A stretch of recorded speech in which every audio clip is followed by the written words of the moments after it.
Fala pessoal, você está no canal Ouvir e Crer. Gostaria de pedir para você deixar seu like, pois é muito importante, e se inscrever no nosso canal. Vamos para o vídeo. São tantas coisas que nos ameaçam, então chega uma hora na nossa vida que a gente pensa que isso tudo está deteriorando, está acabando, está morrendo. Só que hoje, na Extraordinária, e sobre o tema de recomece, a palavra que Deus está liberando para a nossa vida é: você não vai morrer, você vai recomeçar.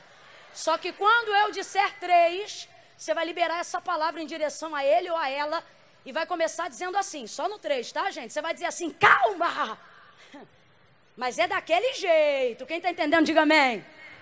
Você vai dizer: calma, você não vai morrer, você vai recomeçar.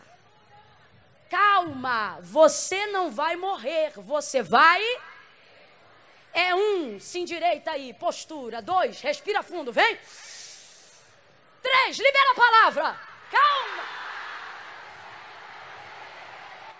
Agora para o outro vizinho, calma aí, para o outro, de novo, 1, 2, 3, diga. Calma, você não vai morrer, você vai recomeçar. Deus está inaugurando um ciclo novo nesta noite. Quem crê, reaja diante dessa palavra. Oh, glória, se assente glorificando a Deus. Aleluia, aleluia, aleluia. Olha, presta muita atenção. Tem como essas luzes aqui, que deixam um sol para cada pessoa, continuar acesa diante deles ou não? Porque se tiver, eu queria que eles sentissem o calor que eu estou sentindo aqui. De vez em quando acende, viu, filho? Bota bem assim em cima dele para ele ficar ligado. Até porque daqui de cima eu quero ver quem está cheio, quem está cochilando porque saiu de casa às 7 horas da manhã. Porque se tiver alguém aqui arrebatado, eu vou discernir. Mas se for sono, eu vou chamar pelo nome. Então, de vez em quando, você joga essa luz aí em cima deles. Eu vou ser bem objetiva, porque... Não porque eu tenha que ser, me foi dada a liberdade aqui. Mas porque eu sei que tem tanta coisa de Deus ainda para acontecer. Mas, acima de tudo, Deus nos deu uma palavra tão diretiva que eu não quero ir para a direita e nem para a esquerda. Então, preste muita atenção. Você conhece a história de Agar? Se não conhece, eu vou resumir de forma sucinta para todo mundo entender. Agar é uma serva egípcia de extrema confiança de Sara. E quem é Sara? Esposa de Abraão. E quem é Abraão? Aquele a quem Deus chamou. Aquele a quem o autor da carta aos Hebreus chama de pai da fé. Por quê?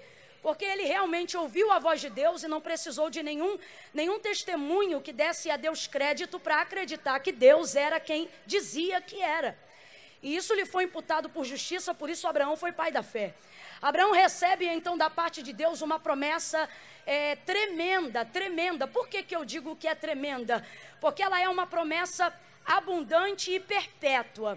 Por que abundante? Porque ela foi tão grande que o cumprimento dela não se reservou só em Abraão, mas se manifestou sobre toda a sua descendência até os dias de hoje, de forma a alcançar até a nossa vida, mesmo sem que nós sejamos hebreus. Ao ponto de que Deus traz sobre nós, debaixo do sangue de Jesus Cristo, a contemplação da mesma bênção que liberou sobre a casa de Abraão, quando disse para ele: em ti serão benditas todas as famílias da terra. Então, foi algo tão grande, tão perpétuo, que apesar de se cumprir na vida de Abraão, não cabia só na casa dele, mas se estendeu sobre toda a sua hereditariedade e sobre toda a hereditariedade daqueles que reconhecem a Cristo como seu Senhor. Quando nós falamos Deus de Abraão, nós estamos mencionando Deus que faz promessas. Porque o Senhor apareceu a Abraão e lhe fez promessas, e mediante a fé ele creu e fortalecia a sua fé, dando glória a Deus. Depois ele viveu o cumprimento dessa promessa que se chama Isaque, aonde está revelado o banquete do desmamamento, na leitura que a gente fez agora no capítulo de número 21. Isaque é o cumprimento de uma promessa que ele ouviu 25 anos atrás e agora ele está vendo a realidade do cumprimento dela diante dos seus olhos. Então, quando nós mencionamos o Deus de Abraão, nós mencionamos o Deus que faz promessas. Quando nós mencionamos o Deus de Isaque, nós estamos mencionando o Deus que cumpre as promessas que faz. Só que, na verdade, o nome do memorial de Deus, conhecido não só pelos hebreus, mas por todos nós que estamos aqui, ele na verdade está num tripé, porque toda tese precisa se sustentar num tripé. É como uma câmera que sustenta agora. Ela não precisa de muitas pernas. Tendo 3, é o suficiente para dar a ela sustentabilidade e posição. Dentro do campo da ciência, da tese, do que você precisa comprovar, isso é o suficiente. E então o memorial de Deus se encerra no codinome quando mencionamos Deus de Jacó. Então preste atenção, por que Deus de Jacó? Porque o Deus de Jacó é o Deus que dá manutenção à promessa. Quem é Jacó? Jacó foi filho de Isaac. Quem está acompanhando comigo, diga amém. Jacó foi filho de Isaac e nele se perpetua a bênção que o Senhor deu a Abraão e o cumprimento das promessas que estavam sobre a sua casa. Daí para frente, então, Deus passou a ser conhecido diante de todos aqueles que o serviam como o Deus de Abraão, o Deus de Isaac e o Deus de Jacó. Então presta atenção, Deus de Abraão, Deus que faz promessa, Deus de Isaac, Deus que cumpre promessa, Deus de Jacó, Deus que dá manutenção àquilo que já cumpriu. Deus não te larga sozinho depois que cumpre uma promessa. Deus não deixa a empresa na tua mão para você se virar depois que te dá um CNPJ. Deus não desampara a tua gravidez, ou melhor, Deus não desampara o teu filho depois da gravidez só porque ele já cortou os laços de morte, não. Deus está dizendo, e a gente vê a revelação do que estamos dizendo aqui, no capítulo 21 do livro do Gênesis. Olha o que está acontecendo aqui. O Deus de Abraão, e futuramente conhecido como Deus de Isaac e Deus de Jacó, está agora num dia de festa celebrando um grande banquete. E nesse grande banquete, o banquete celebra o desmamamento de Isaac, o filho que viu o cumprimento da promessa que Deus fez a ele, porque Sara não é uma mocinha nova, Sara já é uma senhora de cabelos grisalhos. E agora ele está celebrando essa realização tão grande. O texto diz que Sara está tão feliz, gente, tão feliz, que ela anda pela casa dizendo assim: Abraão, quem diria que Sara, tua mulher, te daria um filho nessa idade?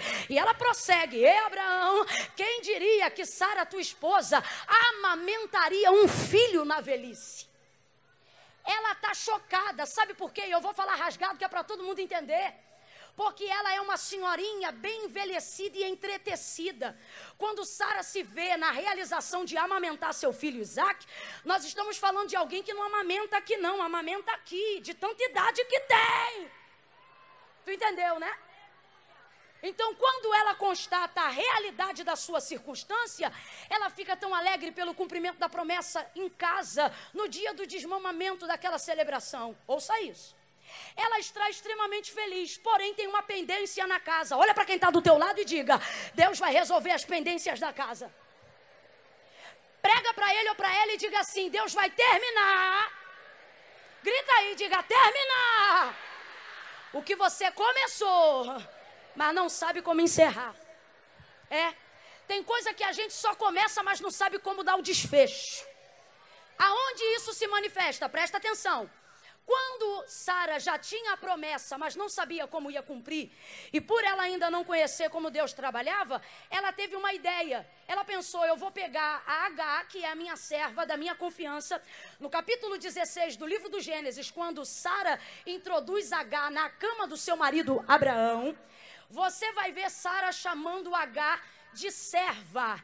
Dentro do contexto e da tradução, ou do hebraico ou do aramaico, o contexto que representa o chamamento, ou seja, a forma como Sara se dirige a H, não é escrava, é serva. Capítulo 16. Ela diz assim: Abraão, deita com a minha serva H, para que dela possa nascer o filho que Deus nos deu. Ela está tentando ajudar Deus. É um equívoco que a gente comete. Qual, Camila? Tentar fazer cumprir as coisas que Deus promete. Olha para mim.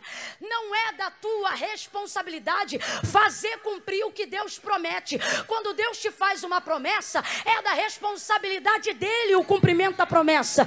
Então você não precisa inventar nada. É só você ficar no plano que Deus combinou com você.